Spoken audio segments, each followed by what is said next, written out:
دا حدیثو د رسول الله صلی الله علیه وسلم نه معلومیږي چې یو وختونه داسې دي چې په هغې کې دعا الله خامخا قبلوي او الله هغه دعاګانې په هغه ټیمونو کې چې وغوښتلی شي الله یې نه رد کوي. اول نمبر حدیث کې راځي رسول الله صلی الله علیه وسلم فرمایي ان الدعاء لا يرد بین الاذان والاقامه فادعوا. رسول الله صلی الله علیه وسلم فرمایي د اذان او د اقامت په منځ کې دعا الله نه رد کوي، الله یې قبلوي. نو د الله نه دعا غواړئ. کله چې اذان وشي د اقامته پورې نیمه ګنټه ټیم دی، 20 منټه ټیم دی، پاو وخت ټیم دی، په دغه کې دعا چې څوک وغواړي الله یې ول نه رد کوي. دویم په سجده کې څوک د الله نه دعا وغواړي، نوافلو کې سجده کوي او په هغې کې د الله نه دعا وغواړي یا په عام خاص یو سجده ولګوي، ځان له سجده ولګوي او په هغې کې د الله نه دعا وغواړي. حدیث کې راځي رسول الله صلی الله علیه وسلم فرمایي اقرب ما يكون العبد من ربه وهو ساجد فاکثر الدعاء. رسول الله صلی الله علیه وسلم فرمایي د ټولو نه نږدې بنده الله ته په هغه وخت کې چې کله دا بنده په سجده کې نو د الله نه دعا غواړئ، ځکه دغه وخت کې دا بنده الله ته ډېر نږدې دی، الله یې دعا قبلوي. دریم چې دعا الله قبلوي، نبي صلی الله علیه وسلم فرمایي إن في الجمعة لساعة لا يوافقها مسلم يسأل الله فيها خيرا إلا أعطاه إياه. رسول الله صلی الله علیه وسلم فرمایي د جمعې په ورځ باندې یو خاص یو ګړی دی، یو ټیم دی، یو وخت دی، یو ساعت دی چې په هغې کې بنده د الله نه څه شی وغواړي الله یې ورله ورکوي.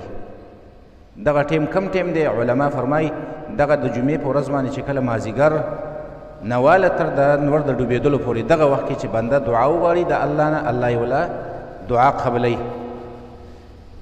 بله کله چې رسول الله صلی الله علیه وسلم فرمایي کله چې تاسو د بانګي اواز واورئ، بانګي اذان وکړي، اواز وکړي او په هغه وخت کې یو بنده دعا وغواړي الله یې ورله قبلوي.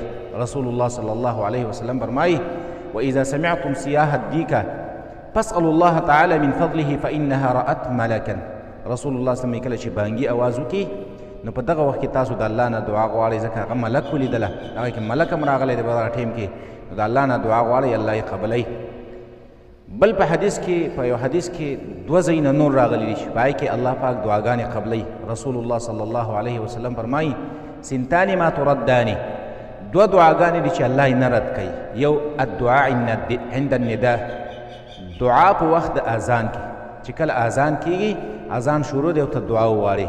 او دویم وتحت المطر، کله چې باران شروع دی او د بارانه په وخت کې ته د الله نه دعا وغواړې، باران وریږي او د الله نه دعا وغواړې الله یې نه رد کوي، الله یې قبلوي.